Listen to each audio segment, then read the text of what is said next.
Hey, really glad that you guys are all here. My name's Dusty, and I'm one of the pastors, at least allegedly. I've been out for the last couple of weeks. I had it reminds me a lot of what we're talking about here with All In and even this Send Sunday, that a couple of these weeks were related to it. One, we had a elder retreat, and really good time talking about the future, being together. We have an incredible group of elders, and so it was really good. And then this last week, we had a Redeemer Network pastor and wife retreat, which we've never done before. And these are churches that Redeemer's planted, and then those churches have now planted churches. And then you really could see in the next year or so a great-granddaughter, plant, which is nuts to me. Like churches that we planted have planted churches that are now planting churches, and then some that have been helped to replant, and really incredible stories about what God's doing with all that. I'm excited, and even the fact that we're here, celebrating some new people going to the nations is really great. So I'm really glad you're here today, and we're going to be jumping into our second week in the book of Hebrews. So if you've got your Bible, you can go and turn to Hebrews chapter 2, and we're going to start in verse 1 and going all the way through verse 9. We're just going to spend time working through this passage, and I think there's a real. It starts with a pretty direct. A direct challenge to us, and then there's some really complex stuff we're going to wade through, which I'm just going to warn you in general in the book of Hebrews that this is a dense book is how I would describe it, and we don't need to be intimidated by it. We're reading it together as a church. We'll be going through it really all the way through the summer, but we're just going to be working through so we can wrap our minds around it, because Jesus is really awesome, and I don't want to spoil the book of Hebrews, but that's really what it's trying to help us see. So here we go. So let's go and jump in. Verse 1 of Hebrews chapter 2. So here we go. Therefore, we must pay closer to attention to what we have heard, lest we drift away from it. So that's pulling from what Brandon talked about last week. Again, Jesus is better, and all of that. It's saying, hey, because of the value and the worth of Jesus that God has spoken through His Son, that we need to pay closer attention because we can easily drift away from what we've heard. And so I want to talk about drifting for a little bit, because it's if you just think about what we mean even by the term, that a lot of you that have been around Redeemer know, not a big concealed fact, that I love to fly fish. And so I'm actually, even apart from fishing, I'm mesmerized by moving water, really. I can just sit out and stare at water, and almost to no end. Whether it's my favorite's to look at a river, and okay, sure, am I also looking for bugs coming off and trout coming up? Okay, yeah, I am. But also, even apart from that, I just love to watch it. I love to listen to it. But even like if an ocean's rolling in, tides are coming in, tides are coming out, you see the moving water, and it's really interesting to even sometimes you'll see like during high water time on a river, you'll see like driftwood coming down the river, or maybe even later in the summer, you'll see like a leaf or something small, maybe a bug. Again, there I go again. But you'll see it like on the water. And so with drifting, you've got this current and it's flowing. And here's the thing, like that's what the image here is the natural thing of what we're going to be tempted to do is to drift. Like that's the default, is drifting. That's the whole current. The whole current is going there. The unnatural thing is when you're not drifting. And my assumption is that we tend to drift, and that lots of us in here are, and we don't really even know that we are, and we kind of almost booby trap the whole conversation, where we have excuses for why our soul is not in great shape, and we hide behind all kinds of things and reasons. And life, it usually sounds something like this: life's been so hard, and that's why I'm super bitter. That's why I don't read the Bible anymore. That's why I'm not meaningfully engaged with the church, and I've had some hurt in the past. And this is why, like all of these reasons are why I'm not where maybe I was in the past spiritually. Now, a whole other conversation. This is even, when you talk drift, that's specifically addressing Christians, because if you've never followed Jesus, then you wouldn't necessarily be drifting away from Him. But I will say this, the part for you that's in common is that we have a river that's flowing through, that you're just kind of going with flow. And here'd be my basic argument, whether you're a Christian or not, is here's just a general truism, is that we tend to act and believe like people around us. So that's just the general truism. We tend to. And whatever the people closest to you tend to value, and it could be like a meta value, like a cultural value, like you may identify ideologically on the political right or the political left, and whatever people are getting mad about, you identify with, and you kind of go with them and end up fitting Christianity within that ideological box, or abandon Christianity because it doesn't seem to fit with your ideological box. That can happen, but you just kind of drift along with what they're doing. But it could also be something that isn't like a meta thing culturally. It could also be just the people that are around you, like specific, like getting this ground level. That if you're already starting to get disenchanted with a party scene, but if your crew loves to stay out and do the thing, then the odds are you're going to find yourself staying out and doing the thing, right? If you want to get out of that world, if the people around you are chasing success and kind of approval at large and trying to succeed a lot, so that's kind of what makes life worth living. And that also is what you do. Like raising children can often be a competitive sport in the same way, is how are they kind of ranking and checking up in academics and sports and whatever it is that's important to you. And like everybody's doing that, and you're going to find yourself chasing the same things, and maybe even putting Christian language on top of it. And like it's the natural direction of drift. And what this passage is saying is like, look, be really careful. And oftentimes you're not going to know you're doing it. You're going to be going with the flow and being like the people are around you, and you may feel like that you're fine. Or you may look up and you look back to a year ago, 10 years ago, and you look to where your spiritual life is now. And this happens a lot in adulthood, where you'll look up and you're 40 years old and you look back to what maybe your faith looked like at 21, 22, that was full of zeal, and now you're like, man, what happened? You know what I mean? And now some of you, it's been the other way around. There's been a lot of growth by God's grace, but that's actually the point of this, is that the natural thing is actually a drift, and we need to pay careful attention. Pay careful attention to Jesus specifically.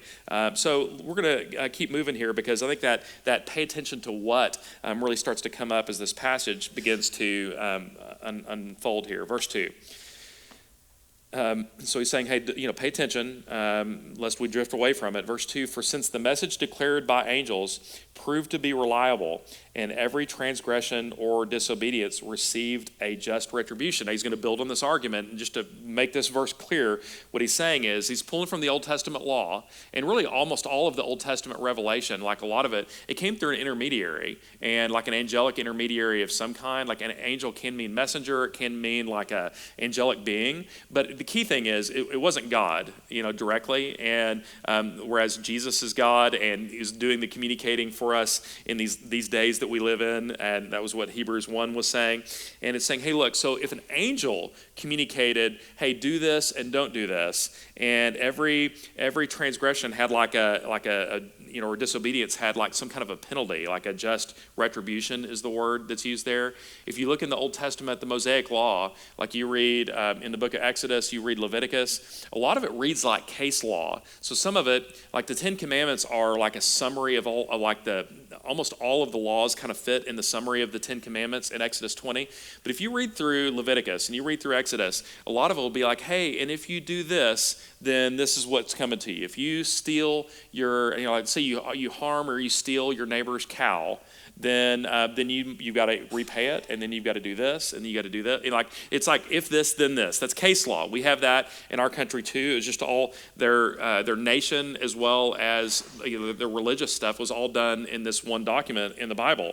So it's saying, again, to make the point clear, so if angels communicate, hey, here's these laws, and if there was a penalty to disobeying them, okay, so follow that logic. Now moving into verse 3.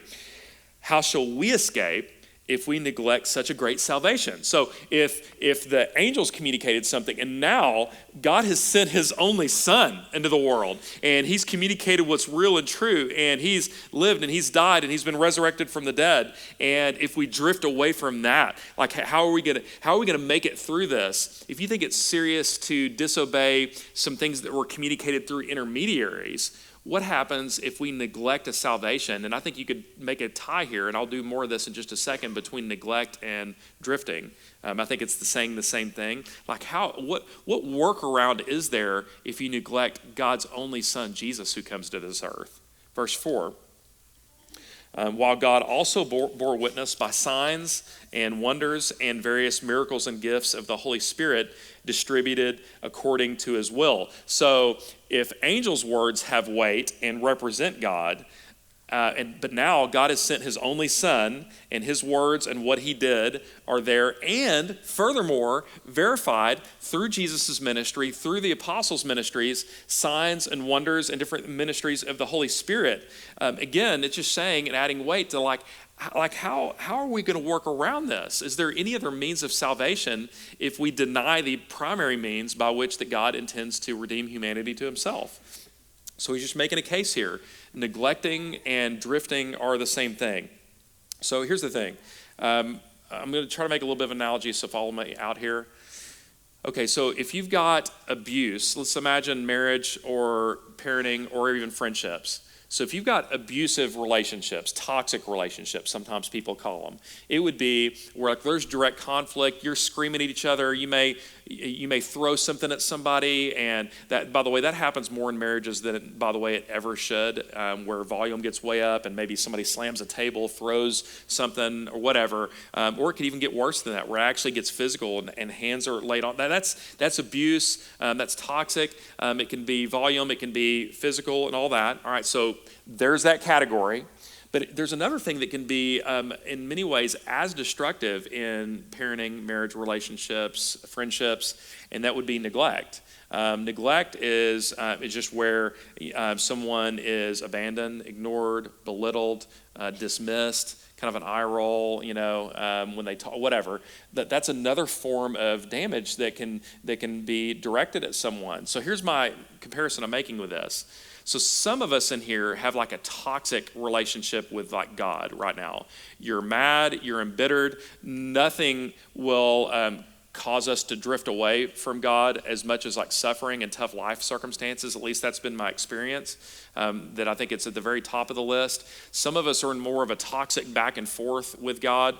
But there's a lot of us in here that if I were to ask you, like, how are you with God these days? You'd be like, no, we're tight, man. We're good. He's my bro, and everything's fine. You know what I mean? And like you feel like I'm not. I don't have any pentagram tattoos, and I haven't joined the Atheist Student Association, and I'm a Christian. Like what do you want from me, kind of thing.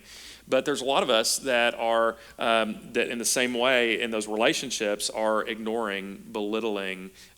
We are minimizing who God is, and it's a neglected relationship. This is the same thing as drifting. A lot of us are in that, and we're not like actively fueling our spiritual life, and that ends up being like a major part of the problem, right? That I think we have to acknowledge that we tend to not walk away from God a million steps at once. You don't become the head of an international drug ring overnight after being in Redeemer gospel communities the day before. It's like one step at a time, neglecting, drifting, and you find yourself going to a place that you weren't planning on. Let's keep moving. Verse 5. For it was not to angels that God subjected the world to come, of which we are speaking. So again, he's saying, hey, look, keep in mind, angels are really important, but angels are, God did not subject the world to them. Now, this is where this passage starts getting really confusing, so we'll try to work through this. It says, it has been testified somewhere, which I think it's funny. It's like somewhere in the Bible, it's been testified. What is man that you are mindful of him, or the son of man that you care for him? This is a psalm. You made him for a little while lower than the angels. You have crowned him with glory and honor. Okay, so here's what's interesting, is this psalm in its original quotation is talking about humanity, all right? So when it says, what is man, that means humanity, all right? And even the Son of Man would be talking about, we have children and we have sons and daughters. And so it's just talking about humanity. Like, who are we that, God, you even care about us? And you've made us lower than the angels, yet you've crowned us with glory and honor. That's what that psalm was originally talking about, was humanity, that there's this dignity to being human beings that's different than the rest of creation. And with all the dumb things we do, it is quite shocking that God sees us and cares about us. But what's interesting about this psalm is that it's simultaneously, yes, it's talking about humanity, and it's going to do this in these subsequent verses as well, and there is this glory and honor to humanity, but very clearly it's making a tie and even using that Son of Man language, which Jesus used for himself all the time, to simultaneously refer to the human par excellence of Jesus Christ. All right, so Jesus is God fully, yet he's also the greatest expression of humanity that's ever come. So here it's saying that if the angels are really important, but they're not, the world is not subjected to them. Jesus, and you've got humanity that's above the angels, that Jesus is like a whole another level over here. Again, this is why we wouldn't want to drift away. That he came humbly and subjected himself to the world, but he's crowned with glory and honor. This should remind you, if you've been with us this spring, of what we learned back when we were going through our All In series in Philippians 2, that Jesus did not consider equality with God something to be grasped, but he emptied himself, taking the form of a servant. This is the same exact idea and the same focus point, what we see right here. I love this. Let's keep moving. Verse 8. These are the most confusing verses of what we're talking about, right? Or this verse right here is the most confusing one. I'm going to make the case it's saying the same thing that we just heard in verses 5 and 6 and 7. So putting everything in subjection under his feet. So this is confusing because you're going to see the masculine pronoun used here repeatedly. Now, in putting everything in subjection to him, he left nothing outside his control. At present, we do not yet see everything in subjection to him. All right, so it gets confusing, and commentators debate on what we're talking about on the him and he and his in this passage. Are we talking God the Father? Are we talking God the Son, Jesus? Are we talking humanity at large? And I'm actually going to make the case that this is a very similar point to the preceding verses right here, that there is a level that this is referring to humanity, God the Father giving the whole world in subjection to humanity, but it's not in full subjection yet. And simultaneously, it's also referring to the great human par excellence, Jesus Christ, and that he put everything in subjection to his only Son, Jesus, which is why we don't want to drift away. And he's put everything in subjection, yet it's not in full subjection to him. So let's work through both of these things. So here's the thing. I think it doesn't take very long for me to realize that while God gave Adam and Eve naming rights over all the animals, and he said, hey, go subdue the earth, go fill it, be fruitful, multiply, subdue it.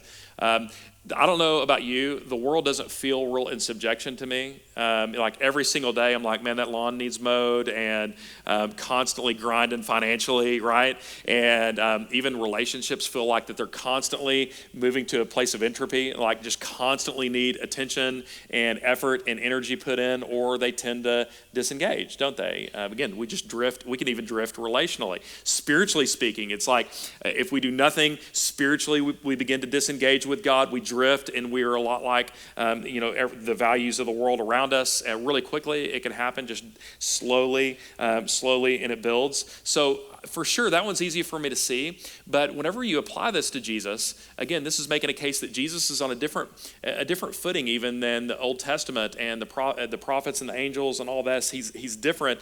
God has put everything in subjection under him, again, which is why we need to not drift. But it does make this interesting point. It says, but everything is not yet in subjection to him. And so if I'm right on this, and this is applying to humanity, but it's building on that idea of humanity with the greatest human, Jesus Christ, that's God and man, that it also points out that everything is not fully realized in subjection to him now, which is why life is so dang hard right now, and why it is that you're like, man, like in addition to things aren't in subjection to me, that I'm sure you've thought this, like when you've got a cancer diagnosis, maybe of you or a loved one, or you're walking through some really tough things and you don't have the marriage that you thought you were going to, and that you have suffered, and there's been some broken relationships that have surprised you, that you're like, God, I've come to grips with the fact that the world isn't in subjection to me, but is it in subjection to you? Because it doesn't feel very subjected to you in this moment. Surely you've thought that, right? Well, this passage is saying, right, that now it's not fully realized yet.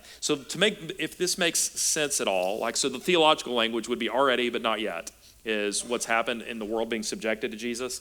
Let me make an analogy here. So if you've ever watched any World War II movies or at all right, which I've got to just think that you've seen something here, Band of Brothers, something. You've watched Saving Private Ryan, you've seen something along the way. So here's the reality of World War II. I think you can make a very strong case that by 1942, the war was strategically over, that there was not a path forward for Nazi Germany or Japan. There was not a path forward. After Stalingrad for them, and honestly probably the Battle of Midway in World War II in the Pacific Theater, there was not a path forward to win, all right? But both of those governments hadn't figured that out yet or realized that things would get real bad for them if they were just to give up and all that kind of deal. So here's the deal. The war was over on a strategic level. There wasn't a path to victory. But man, millions more people died from late 1942 until it was over in 1945. And that's really what we're dealing right now, is that there is not a strategic path of victory right now for Satan. There's not a path forward, but every square inch he's going to fight for, and that's your family, that's your life. I would make a case his best weapons is one I've already mentioned, is embittering you with suffering when life is hard and it doesn't meet your expectations and you struggle and you suffer. We get sour and kind of salty towards God, and we do that. But then the other thing he's going to do is just make us drowsy and sleepy, lulling you to sleep, where you just kind of get into drift mode and you begin to think like people around you. You just go with the flow and drift away from his promises, away from being near to him, away from being meaningful, like all-in engagement like we heard at the very beginning today. But here's the deal. This passage, we're going to talk more about heaven in the coming weeks, but it's whispering to you because it isn't in subjection yet. That yet means that someday it will be, and someday he's going to make it right. All right, so Sally Lloyd-Jones, I talk about it all the time, Jesus Storybook Bible, everything sad is going to become untrue, and we are suffering right now. It's been put spiritually in subjection to him, but it'll be fully realized at some point. And if it feels heavy-handed, you're like, man, why has it got to be put in subjection to Jesus? Trust me on this. You want the whole world in subjection to Jesus. You do. Like, think about this. Every corrupt government, broken political system, if you want to talk on the macro, abuse, death, disease, loss, depression, suffering. I mean, you just put whatever you want in this, the whole world, every messed up relationship, everything will be made right. You want the world in subjection to Jesus, and that day is coming, but it's not there yet. And we got to be careful that we don't drift away. That's the whole point. While we're waiting right now, that we don't drift, that we don't get embittered, we don't get bored, we don't get drowsy, and that's what drifting is. Last verse. But we see him who for a little while, talking about Jesus again, this is clear, was made lower than the angels. Again, he's higher status than the angels, but he came here to the earth lower than angels. And then, just like the verses preceding, crowned with glory and honor. So that's how we can know that verse was maybe originally meant for that psalm for humans, but now we know that the author of Hebrews was applying it towards Jesus. Listen to this. Here's why he's crowned with glory and honor. This is the whole point to it all. Because of the suffering and death, so that by the grace of God, he might taste death for everyone. So here we go. This is why he's the human being par excellence. He was the one that was crowned with glory and honor at a whole other degree. And why it is that we should not neglect him, why we shouldn't drift away from him, is that he died and he was resurrected. He tasted spiritual death and estrangement from the Father, so you would not have to. And this is the promise for every believer in Christ, is that you're not going to be alienated from him. You're not going to be disconnected from him, that he took the judgment that should have been yours because of his death and resurrection. And this is a promise that if you've never really engaged God, this is what could be true for you, is by believing in Jesus, his death and resurrection, you'd be made right with him. And it's also a bit of a warning for the rest of us, is look, be careful. Your step, the way that you're going to drift away from him is probably not a radical shift in one day, but in a single day, but it's going to be one little step where you just kind of drift down the stream and your mind is changed. You're transformed to a different way of thinking and a different value system, even a different sense of morality and a different hope for what you're hoping life will give you. And this is the encouragement, is don't drift, but rather pay close attention to Jesus, crucified and resurrected, that he's made you right. So here's the thing. Here's the question I want to leave you with is, you have the whole world that's flowing downstream. Where are you at right now? Like, are you working upstream by God's grace, staying near to him, holding on to his promises, walking in step with the Spirit? Is that where we are? Or if you're being honest, do you find yourself just kind of drifting and kind of going through the motions? You may look good. You're even going to gospel community. You're here right now. You're doing the stuff. How are things? Good. We're good. Blessed, that kind of thing. But the reality is your heart is slowly over time growing cold towards the Lord. Is that where you are? And do you have even excuses that explain it? Yeah, well, it's fine. But if you knew what my wife was like, if you knew what it's like to parent these kids, if you knew how lonely I am, if you knew of all these other friends that don't struggle with this, and yet I do, and that's why it's fine for me to kind of be angry and withdrawn and just drifting away from the Lord.